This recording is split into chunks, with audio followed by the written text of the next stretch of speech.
नमस्कार, आदाब, सत श्री अकाल। सुफा न्यूज में आपका फिर से एक बार स्वागत है। देखते हैं दिन भर की खास खबरें। बुल्ढाना जिले के सोनाला स्थित मच्छी मार्केट के पास खड़े किए गए लोहे के टीन शेड से गुजरे हुए बिजली के तार पर बैठे कबूतर को पकड़ने के लिए 14 साल का बालक गया था। बिजली तार के स्पर्श से लोहा चुंबक के समान बालक खींचा गया। बिजली का जोरदार झटका लगने के कारण उसकी घटनास्थल पर ही मौत हो गई। इस बालक को तुरंत बरबट बकाल के ग्रामीण अस्पताल में लाया गया, परंतु डॉक्टर ने उसे मृत घोषित किया। इस घटना की जानकारी पाते ही तामगांव पुलिस ने इस घटना का पंचनामा किया। विशेष बात यह है कि इस घटना में बालक की माता नहीं है और उसके पिता केरल में कंपनी में काम कर रहे हैं। यह बालक अपने काका के पास रहता था। इस घटना के कारण गांव में शोक की लहर दौड़ गई है। विश्व भर में भारत के लोकसभा चुनाव चर्चा में है। इस कड़ी में अकोला पुरोहित संघ द्वारा राजनीतिक समीकरणों को कुंडलियों के आधार पर नापने का प्रयास किया गया है। राहुल गांधी की जन्म कुंडली में मंगल राहु की दशाएं ठीक नहीं है। राहुल गांधी जितना बोलेंगे मोदी को उतना फायदा होगा। इसका कारण है राहुल की जुबान पर बैठा हुआ राहु। राहुल को बच्चा या कमजोर समझना ज्योतिषीय गणित की दृष्टि से बिल्कुल गलत है। राहुल जज्बाती, बुद्धिमान, सज्जन जन्म कुंडली के आधार से दिखाई देते हैं। वहीं नरेंद्र मोदी की जन्म कुंडली में लग्नेश मंगल की महादशा शनिदेव का अंतर भरपूर फायदा कर रहा है। नरेंद्र मोदी की जन्म कुंडली में राजयोग, नीच भंग राजयोग, गज केसरी योग, शत्रुनाशक योग, रोचक योग, बुध आदित्य योग बड़े पैमाने पर फायदा करते हुए दिखाई पड़ते हैं। मंगल, चंद्र, सूर्य, बुध, गुरु, शुक्र, शनि का सटीक प्रभाव जनता पर दिखाई देता है। महिलाओं का झुकाव नरेंद्र मोदी की तरफ फायदे का दृष्टिकोण रखता है। नरेंद्र मोदी की सूझबूझ, राजनीतिक परिपक्वता 340 से अधिक सीट भाजपा को दिलाती हुई दिखाई देती है। प्रश्नकाल में भाजपा की कुंडली देखने पर 370 से अधिक का आंकड़ा भाजपा के पक्ष में दिखाई पड़ता है। अखिलेश यादव से भाजपा को नुकसान होने की संभावना बिल्कुल कम है। जन्म कुंडली, प्रश्न कुंडली, इसी आधार पर अकोला पुरोहित संघ ने उक्त निर्णय दिया है।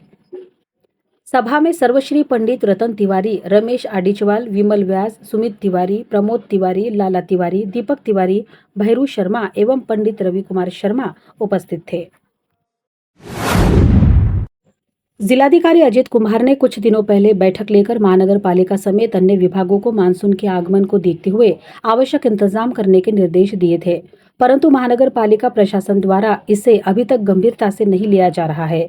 अकोला के कृषिनगर, भीमनगर सहित आसपास के परिसर की नालियां गंदगी से भरी पड़ी है। नालियों का गंदा पानी सड़कों पर बह रहा है, जिसके कारण स्थानीय नागरिकों का आरोग्य खतरे में आ गया है। स्थानीय नागरिकों को गंदे पानी से आवागमन करना पड़ रहा है। इस परिसर के मुख्य मार्ग पर नालियों का पानी बह रहा है। इन नालियों की नियमित साफ सफाई नहीं की जा रही है, जिसके कारण नालियां गंदगी से भर गई है। ग्रीष्मकाल में जब यहाँ की अवस्था यह है, तो बारिश के समय क्या हाल होगा? इस प्रकार का सवाल नागरिकों ने महानगर पालिका प्रशासन से किया है। बारिश आरंभ होने के पहले इन परिसरों की नालियों की साफ सफाई तुरंत की जाए और नागरिकों को राहत दिलाई जाए, इस प्रकार की अपेक्षा व्यक्त की जा रही है।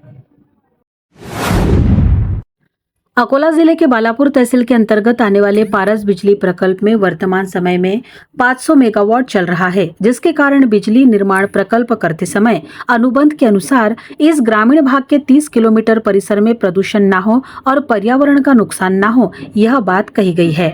इसके लिए उपाय योजना के रूप में केंद्र और राज्य सरकार को एनजीटी खंडपीठ अपने आदेश देकर बिजली प्रकल्प का कोयला, राख, हज फ्लैश होने वाले प्रदूषण की धूल के कारण परिसर के नागरिकों को परेशानी का सामना करना पड़ रहा है। सभी बिजली प्रकल्प में नए बॉयलर खड़े करते हुए होने वाले प्रदूषण को रोकने के लिए 1000 करोड़ रुपए देकर उसका टेंडर निकालकर तुरंत काम करते हुए उपाय योजना करने के आदेश दिए हैं। पिछले 8 महीने से काम चल रहा है। चल रहे निर्माण कार्य में अच्छी क्वालिटी का सीमेंट नहीं इस्तेमाल करते हुए हल्के दर्जे का सीमेंट इस्तेमाल किया जा रहा है।